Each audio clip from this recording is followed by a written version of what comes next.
these are the issues we're presenting today to our Viewpoints guests for commentary. 2 bishops in Bountiful, BC, charged with polygamy. But can our laws against polygamy survive a constitutional challenge under the Charter of Rights? And the uproar over the 60-year-old Calgary woman who gave birth to twins. It only may be the beginning. How does Canada deal with the issue of older women getting fertilized overseas and coming back home to deliver? And the Conservatives want to update the surveillance powers of police to include the digital era of cell phones and chat rooms. But Canada's Privacy Commissioner has concerns about mass snooping. Now let's meet our Viewpoints guests. Sean Michael Samaru is a journalist, and Dr. Anthony Hutchinson is CEO with the Brampton Neighbourhood Resource Centre. And you, the viewer, you are our third guest. Feel free to call in at any time with any of your comments about any one of the subject matters we're discussing today, and your opinions are valuable to us.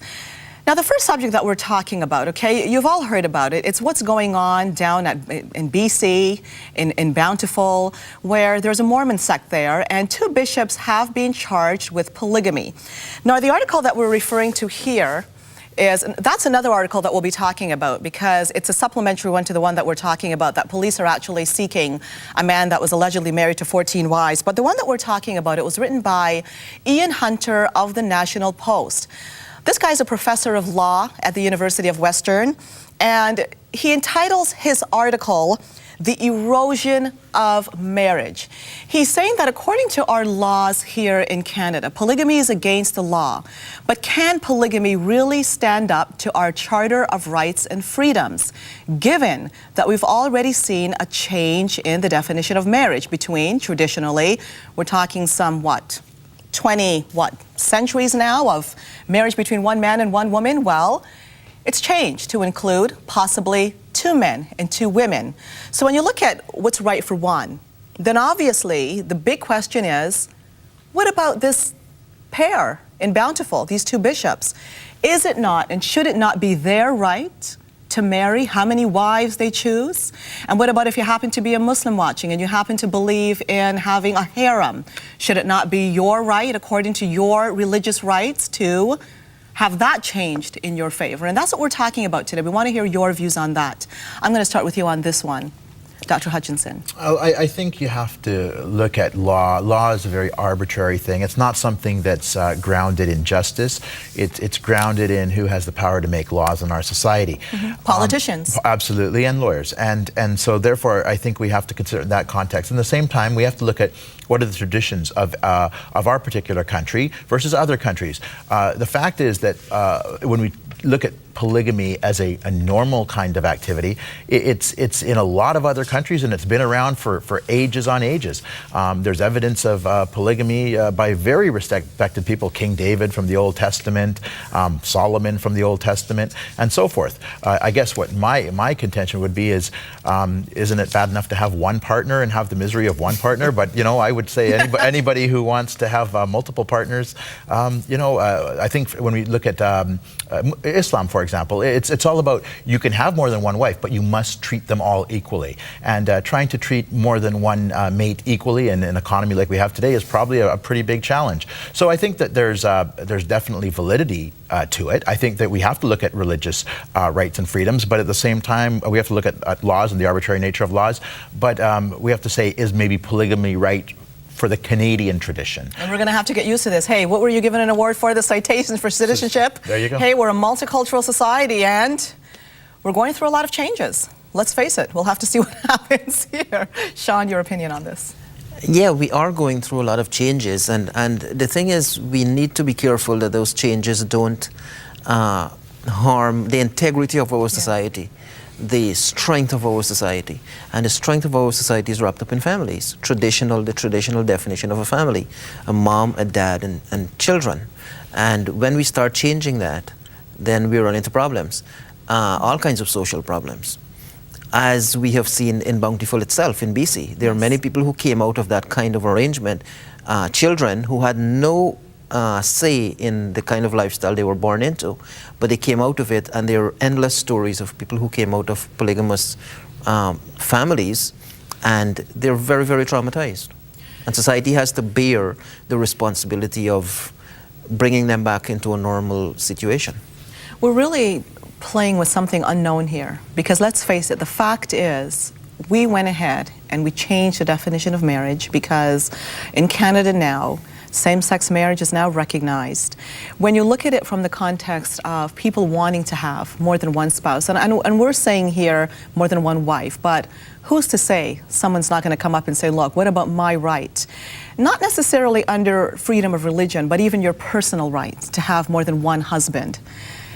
Do you think we made a mistake to change that definition in the first place, perhaps not understanding that we were potentially opening a can of worms? Well, I mean, more than one wife or one husband has also existed in the Canadian North for many years. It was part of the anthropological survival mechanism of life up there. So again, it's not something that's necessarily new, but it is something that's grounded in terms of our law, and then trying to find that balance between religious freedoms and then and cultural traditions of other people coming into where we are.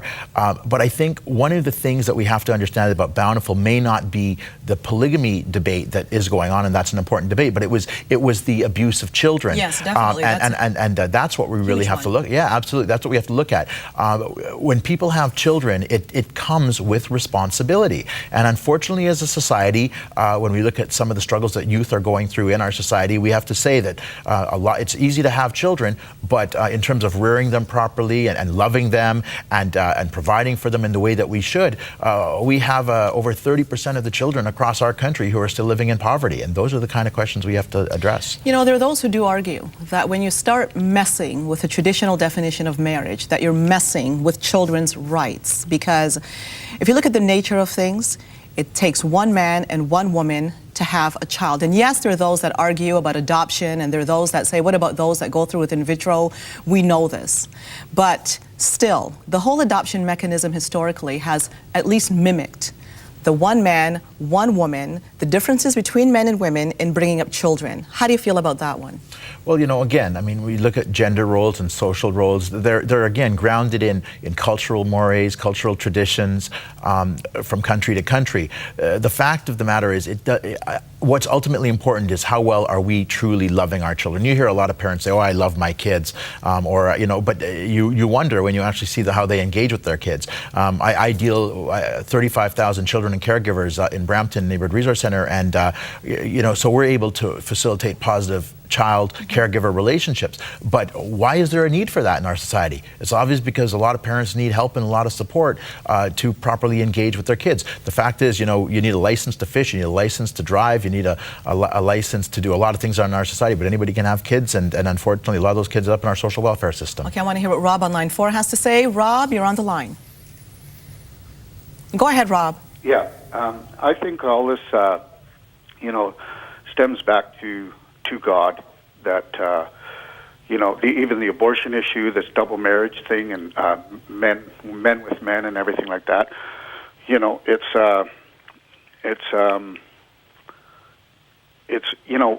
Are we going back to Sodom and Gomorrah? We're right back in Genesis.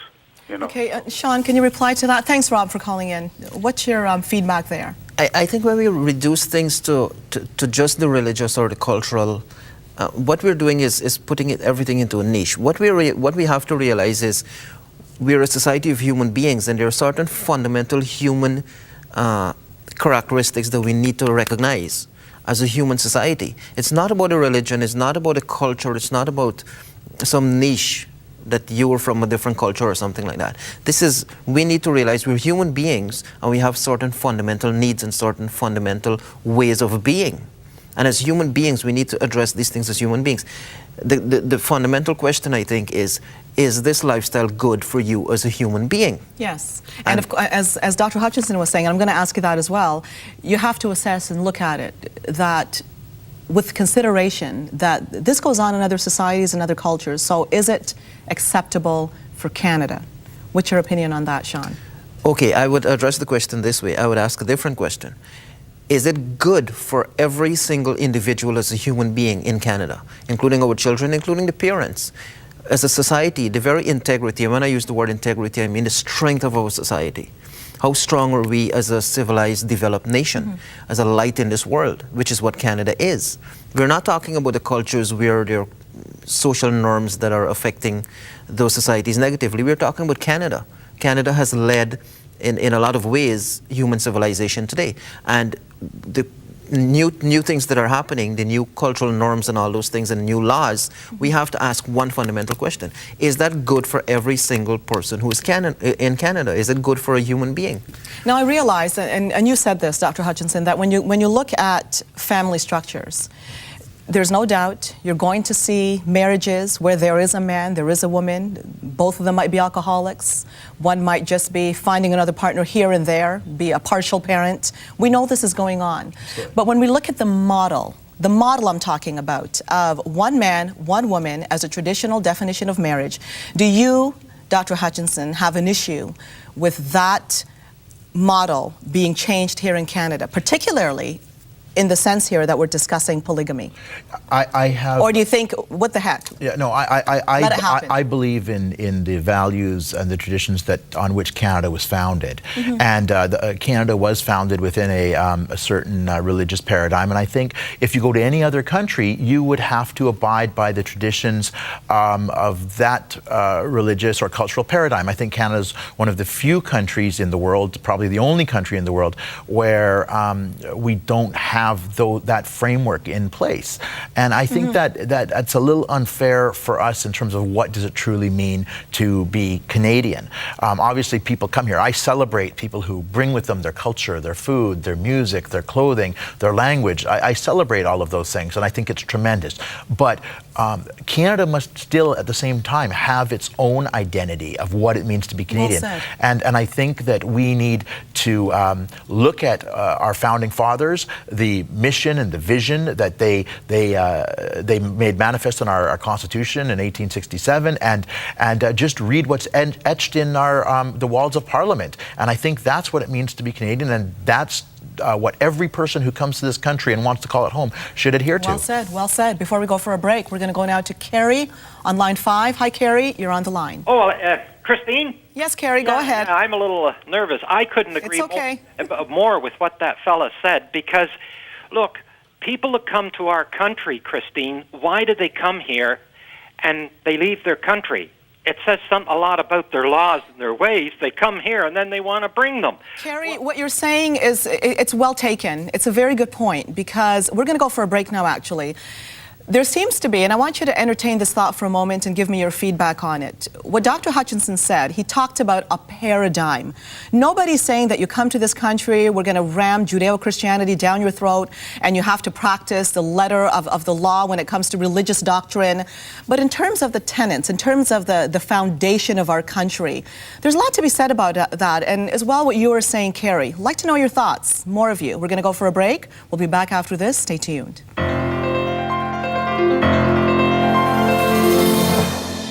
Hello again, and welcome back to Viewpoints on the Line, continuing to talk about the issue of polygamy, looking at it from the point of view of the 2 bishops that were charged in Bountiful, BC, belonging to the Mormon cult. And the greatest question is here, can that law regarding polygamy really stand in that our traditional definition of marriage has already been challenged? What about their religious rights and freedoms?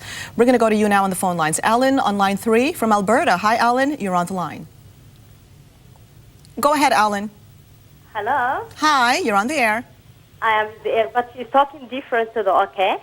What I'm saying is, it is a creation. It is a creation. Don't bring the creation of man. Hello? Yes, go ahead. Okay. Hi, how are you guys? What I want to say is, this is the creation. The creation that I am created as a woman, and I'm proud of it. And a man created as a man, and I really, what I do is I respect. And I respect my brother, my sister, they are lesbian and gay. Because Ellen, thank you for calling in and sharing your thoughts. Let's go now to William on line 5. Hi, William, you're on the line. Oh, hello there. Go ahead, William. Yeah, I mean, my comment is this, like, we live in a country for the past 30 years where we've decriminalized same-sex unions, we've decriminalized adultery, we've given women the right to have children outside of wedlock, and it seems funny that the only thing that we condemn is polygamy. But if I, being a man, am married and go have sex with another woman, totally acceptable. It's only when I actually want to make a faithful commitment to two women that is against the law. So, William, hats off to you. You got a point there. I'd like to hear your feedback. Hey, William's got a point there. And I totally agree with William, and I think that's what's at stake. It's obviously when we're looking at marriage, there's a difference between the legal construct of marriage and the cultural tradition. Some people can actually be married, but it's not regarded a marriage in Canada unless we go to City Hall and register it. For example, I was talking to a Muslim woman the other day, and she came and she said, "I'm divorced," and I said, "Have you signed your papers?" No, but we're divorced under our Muslim tradition. And I said, "Well, you're not divorced under Canadian law yet, so you need to look into that because there might be some implications." So I think that as we're definitely living in a very complex country, and again, we have things like religion, cultural ways, and laws, and it's navigating that does become very challenging. Yes, so true. But ultimately, I think in terms of what does it mean to be Canadian? What's life in Canada? I think if people are going to be here, we have to respect the laws of this land. Yes. If I was to go to Chile, or if I was to go to Brazil, or if I was to go to Iran, or if I was to go to China, I would have to respect the laws of that land. And I think, unfortunately, in Canada, we've lost a little of what that means to respect the laws that guide our nation. Yes. Now, if we can just look at that article again, police seek bigamist 14 alleged wives. Take a look at that one. That's another case, believe it or not. And this is a man that was arrested in Toronto for allegedly having 14 wives. But here's what the guy was quoted as saying, okay? Now, this is a direct quote here. "Getting divorced is costly and time-consuming, so I decided not to bother," he says. He goes on to say, "I presented myself as a dashing, suave sort of guy, and women fell for it." Now, when you think about the absurdity of this, have we gotten ourselves into this mess that we're seeing? And that's the question. Sean. The thing with him, whatever he did was totally illegal. None of Yes, it was is. legal. But now it may be challenged. Challenged in what way? Well, as we're talking about here, the polygamist, the right to have several wives. But what he did wasn't legal. It wasn't even, so technically polygamy is illegal. It's still illegal. It's very, but it very could be illegal. challenged, and that's the main thing here. Okay, now this guy is not saying he did something legal or he even No. wanted, and he's not No. having 14 wives simultaneously. He's marrying and moving on. He marries, moves on, Yeah, marries, moves on, and he's just not and doing the fails to go paperwork. ahead and, well, he doesn't want to do the paperwork. It's Yeah. costly, he Yeah. says. And that could be argued. It's costly. The thing is, the interesting thing about our story is that this guy was marrying people all over the world. Not only in Canada, but in Europe, in England, and Canada, and all over the world. He had wives all over the world. He was a globalist in the true sense of the a globalist, and hey, why not, eh? But I think what it speaks to is we're going through, and I appreciate that we're talking about Canada and the values of Yes. Canada, but we're going through some things in the world today, and this generation is really going through a transition phase, I think, a kind of a revolution, where we're seeing the world economy globalizing. It's moving beyond national borders. Culture is doing that. Entertainment is doing, everything is doing it. And I think our social values are also going to be a global debate. No longer is it We're about facing it. what you are going to do in your country, in China or Australia or wherever. Precisely. What we do here would have impact throughout the world. And this is where we need to take the debate of anything we're talking about beyond, is it good for our society, to the point where we say, is it good for a human being? That's where we need to be. But you see, should we have taken a good hard look at that question before we decided to change the definition of marriage? Because there were those that warned beforehand, it's opening a can of worms once you change that. Fair is fair. Let's be realistic here. If you happen to be a Muslim, you happen to want 3 wives, why is it that Joe here can have Dave, his partner, and this guy here wants his 3 wives and he can't? But one day, we may very well see same-sex marriage and all these laws that we as Canadians are saying we don't want might very well be imposed on us by an international system, either the International Court or the United Nations. And that's where we're moving. And so we need to start looking as a society how we fit into the international fabric of things and how we have a voice and a say in what goes on internationally. And the polygamy issue is one issue we need to deal with in terms of not only how is it affecting Canadians, but also how it's affecting Americans, how it's affecting people in Europe and all over the world, and we need to take leadership on that level. That's true. Okay, we want to hear what you have to say on the phone lines now. Deborah on line 6. Hi, Deborah. You're on the line. Yes, hello. How are you today? Fine, thank you. Great. I wanted to address a couple of issues, actually. I'm very concerned about our country. I'm a pastor and I pray always. But I'm talking, first I would like to speak about the woman that had the babies. And I think at any age, it doesn't matter how we get pregnant, we still should have the privilege to have our children in our countries. You know, Sarah was 99, and God didn't contest to that, did he? The second issue I would like to address is God intended man and woman. He didn't make Adam and Steve. He made Adam and Eve. And I believe that we are changing our country and our culture too much to the effect that it's going to affect our children. And I'm very concerned about it. I'm a grandmother myself. And also, as for the comment that was made about the Islam, you know, being polygamist, I feel that if we were to go to Islam, we would have to abide by their laws. And I feel that too much of the laws of Islam are coming to our country. And I feel that it's very wrong for them to come here and not only try to change our law, but to bring their laws here, you know.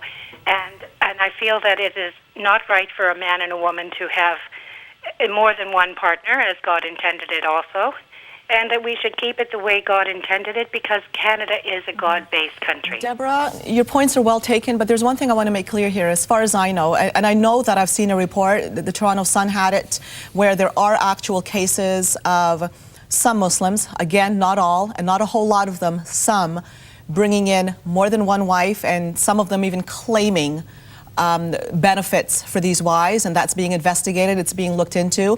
But I want to make one thing clear here, okay, because the issue that we're discussing is what happened in Bountiful.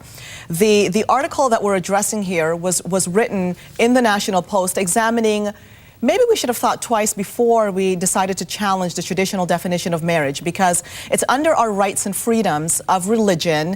And hey, if you happen to belong to some other religious persuasion, well, why aren't you getting your rights? That is a can of worms we did open. But I want to say this. We have not heard, as far as I know, the two of you could answer this as well, any of you watching, I haven't heard anything about any particular Muslim coming forward wanting to challenge our tradition from that point of view. It was raised here in the context of the Mormons out in BC. Okay, let's go now to you, Dave, on line 5. Hello, Dave, you're on the line. Hello, how are you? Dave, go ahead, fine, thank you. I totally agree with what the doctor is saying. Totally.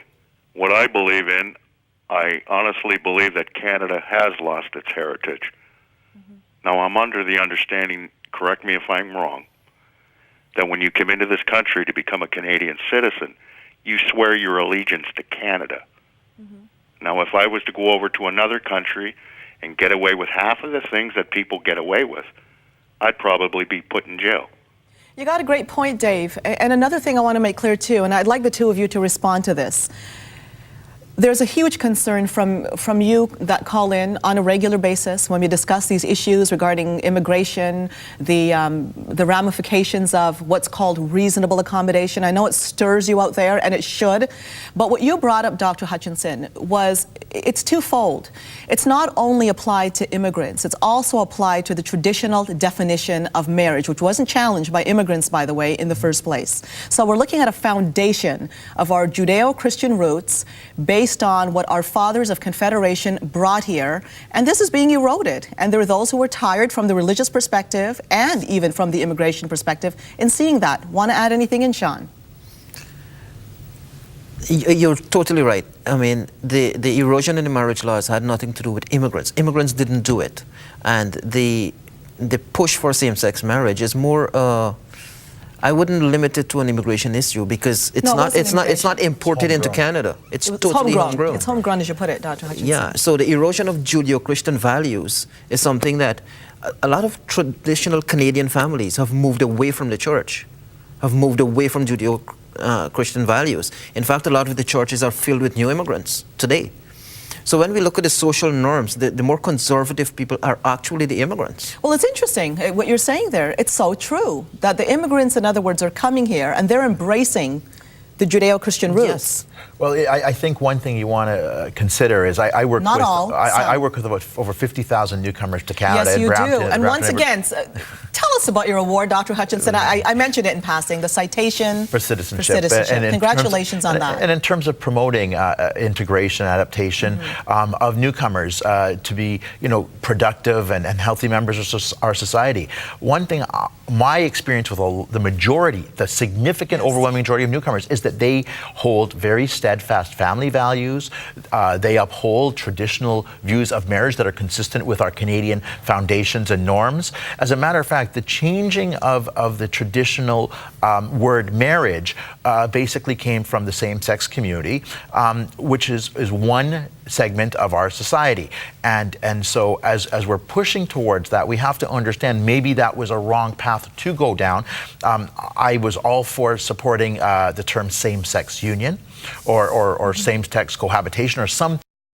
But I think that the minute that we start down that slippery slope of saying we're going to take this definition of a word and change the definition of the word, I don't think anybody's rights are being affected or disaffected by doing that. As a matter of fact, it tends to work against it. We could have had a different form of a relationship between people in a different way. But I think we should have stayed the course to what it meant to be a tradition of Canada. And unfortunately, we got away from that. And now we're opening up another can of worms and using bountiful, which I think it's been demonstrated. We had kids who were abused and not treated well and so forth. That being said, there are Mormon sects across North America that do believe in the traditional view of marriage and family values. So again, it's a sect of Mormonism.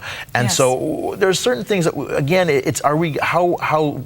sometimes I say, are we going to a race to the bottom in terms of trying to say, let's have our rights to the degree we need to have our rights? And it's a balancing act. That it certainly is. We're going to go for a break. We'll be back to you on the phone lines after this. Don't go away.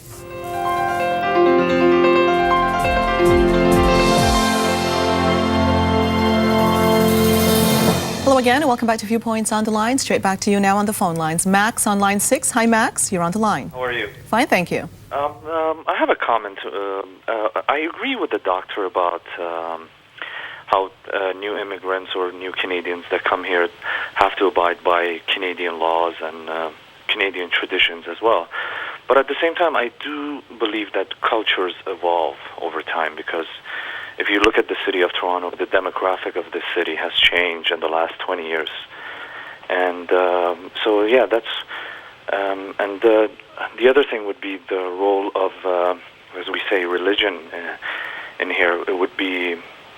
I mean, we're talking about because, 170 years ago, 180 years ago, the first comers came here and they were Christian.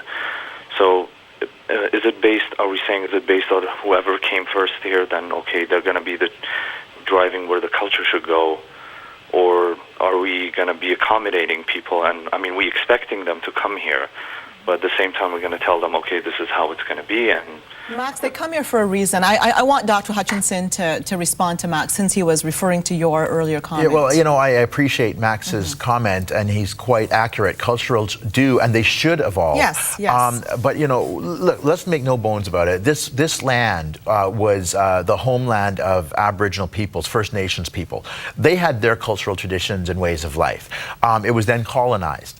And now, over time, it became Canada, and it became constitutionalized in 1867 under the culture, the policies and so forth that set the legislative framework for our nation.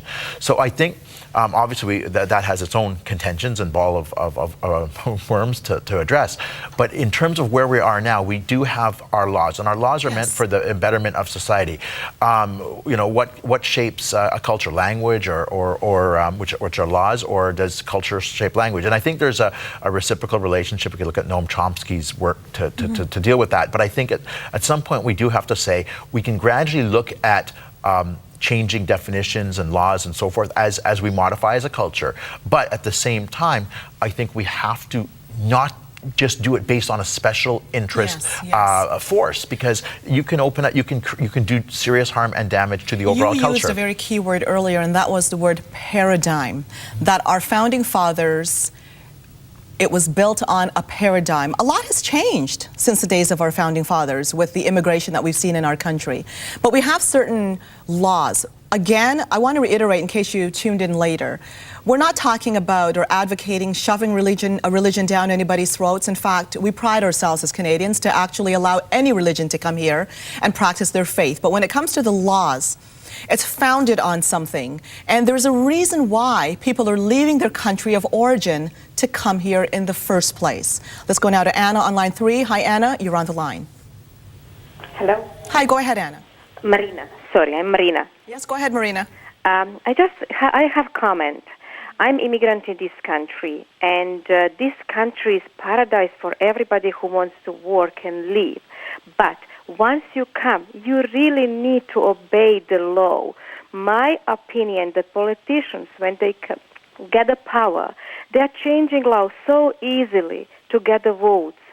If one group of the people wants something, then they lobby some politicians and they're changing laws so easily, like about the marriage, and then they don't think about future, they don't think about our children, they think just about this moment and benefits for themselves.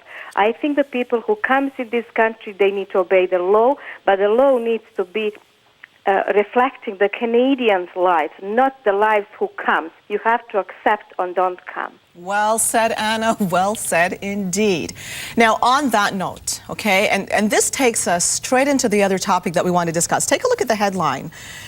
We're revisiting that story. Desperate mothers fuel India's baby factories. We talked about it last week, the issue of the 60-year-old Calgary woman who gave birth to twins. She was artificially inseminated in vitro in India, and she came here and had the kids. We discussed an article that was written entitled Not on Our Dime, and the bottom line is this. What Gunter was talking about here in the Edmonton Journal, National Post he writes for, was if you want to do anything, he doesn't care what you do. But the bottom line is when you need special care for the premature kids, for yourself, it's our dime that's doing it. And we had that discussion and a lot of you called in. But we are revisiting something else here today, which I think is very important along the notions of what we're discussing about immigrants coming to this country. You may not realize this, but India is very advanced when it comes to Medicare, not Medicare, their medical technology. In this case, we're talking about the fertility clinic in Delhi. This is nothing new, apparently, because according to this article, having somebody come in around that age, by noon, the article is saying, having 10 people come through this clinic with the same thing isn't new. Now, the Dr. Gupta that's featured in this particular article will say, no, we have our limit, 50 years old. But no, because he goes on to boast about the 59-year-old woman that he took care of in this respect. So, according to this article, there's some 150 clinics in India, fertility clinics. Anybody, 59, 60, 61, older, can go to India, get fertilized, come back over here, according to our system, have the kids. How do we deal with this? Now, on the last program that we talked about the children. Those children, according to our medical laws here, if somebody is in need of care, you care for them in the hospital system. What are we going to do about this? Does this not pose a real problem to us that anybody can go over, get artificially inseminated in some clinic, come over here and have the kids? What do you do about that? This goes back, Christine, to the fact that we are going through, and people need to realize this. We're not dealing with it. But we are going through a huge global shift, transformation. Yes. There's a whole in everything and laws and stuff. How can you even debate this issue? How can you deal with it? There's nothing in place to deal with somebody who is 60 years old, can go to India, get herself pregnant through in vitro, and come back to Canada, and we have to take care of her. There's absolutely nothing you can do about it. It exists, it can happen, it is happening, and there's no law against it. You're dealing with two jurisdictions. And 10% of the clients in the Delhi fertility clinic, 10% are foreigners. Dr. Hutchinson. Well, you know, I think sometimes you wonder about our healthcare system, which is already in dire straits. Look, if people want to make the conscious effort to smoke and they get emphysema or lung disease or so forth, you have to say, is it up to the rest of people who are non-smokers, a majority of people, to pay for their medical bills. If a person is going to make a conscious decision to have a child, and they know that they're in the higher risk demographic of that, I think that there has to be some semblance of where you balance your own personal, I would say, selfishness versus your right versus societal responsibility. If this woman wants to take all of the consequences, the financial costs of the child and herself, and if she passes away and the children is left without a mother, then by all means. But when that is passed on to us as a society, that somebody makes a selfish judgment, it's no different than drinking and driving and getting into a car accident and causing misery and hurting other people. So I think it's truly about where do we as individuals in our society take some personal accountability and responsibility for the actions that we make and try to say, here's how it could play out on my fellow citizens. Yes. The thing is that people are people. People will drink and drive. People will smoke and be a burden on the healthcare system. People will go to India and get pregnant and come back here and expect the baby to be taken care of. That's what human beings are. We as a society need to design our society to deal with these things. And a lot of new things are happening. And I don't think somebody made a comment about the politicians, that they're acting for now and they're not thinking about the long term, which I totally support. I really believe that politicians go with the now, what they can do to get votes now and satisfy their constituents without thinking about the future generation. And we need to get something in place where Canada engages the world, engages India, for example, in this situation and see what we can do to stem some of the So you think the time has impacts. come for nation to talk to nation, because this is a major issue we're seeing here. And for the record, it's Anup Gupta. It's not Sanjay from CNN, okay? This is another Dr. Gupta in India working in a fertility clinic. But this is not about culture. This is just about economics. And this is about people going to pay to get a service. And there's technology to do it. The reason I'm bringing up the cultural issue, and we'll discuss this more after the break, is that the last article that we presented to you about this case, the relative, the sister of the 60-year-old Calgary woman that had those twins said, in India, children are very important to us. It's seen, if you don't have children, as something to be frowned on. They were trying to have kids for some 40 years and it wasn't happening. So they went ahead and did it this way. And something else about Indian culture, there's something called the extended family that we're all familiar with. And normally speaking, you could argue that, hey, if the kids aren't going to be taken care of because the parents die off too young, well, it may pass on to some other member of the family. But the bottom line is, we don't know. We don't know that. We don't know what's going to happen here. And I'm not sure there's a law, or there can be one in place to stem the problem if we had an influx or an exodus of women over 60 going to India to become fertilized to come back here. What are we going to do? But we have to be careful when we're talking about Indian culture, because India is one of the most diverse countries in the world. We say we're diverse in Canada. When you go to India, there's just a multiplicity of religious traditions, a multiplicity of normal traditions. But having a lot of children is something that's recognized and appreciated, and that's something I applaud about Indian culture. But we're going to continue to talk after the break. Stay tuned.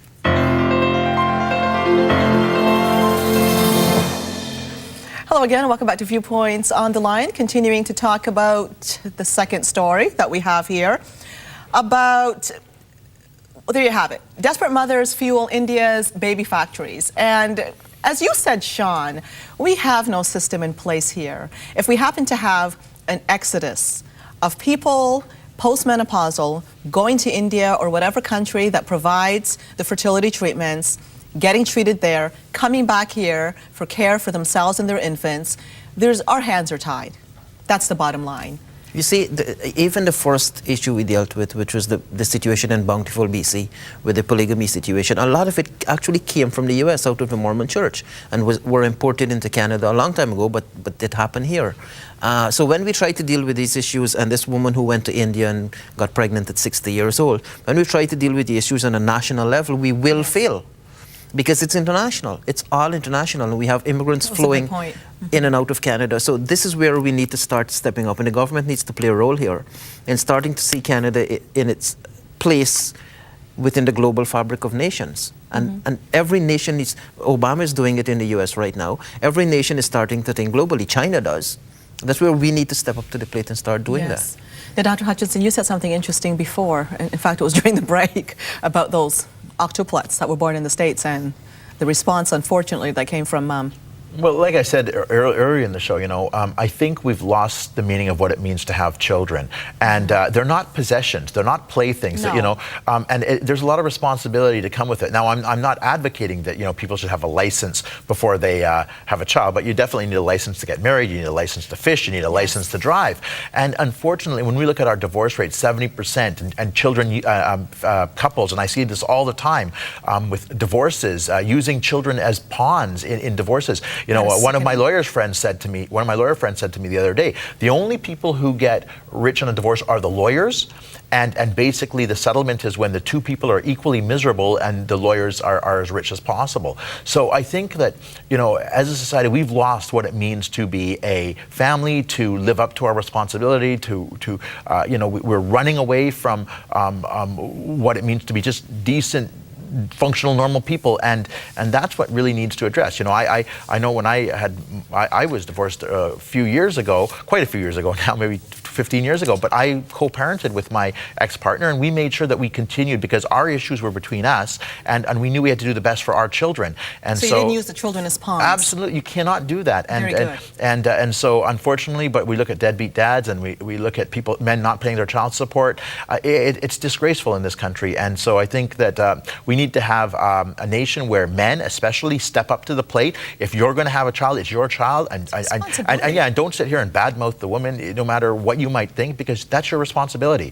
And so we unfortunately, we're a fast food culture, and we live our actions by that as well, and I think we have to look at ourselves seriously. Back to what's best for the child. When you look at this article that talked about this Dr. Anup Gupta and his treatment of these women that were postmenopausal, something else he said, well, what's the big deal? Because most kids these days want to leave home at 15 anyway. What did you make of that?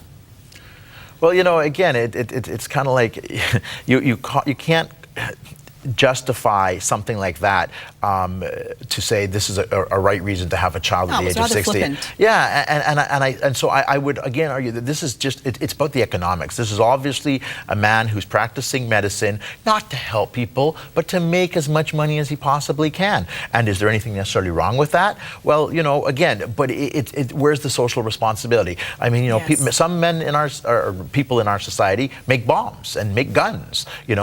Some people produce a technology that can help a 60 or an 80-year-old woman have a child. Well, ethics became more of an issue when we had technology to go along with it. And I'm a proponent that basically says, if our ethical dilemma is being caused by technology, then I would throw the technology out the window. I don't want my life extended because there's some technological thing that's going to say help me to give 3 or 4 more years to it. That's because you have a sense of ethics, Dr. Hutchinson.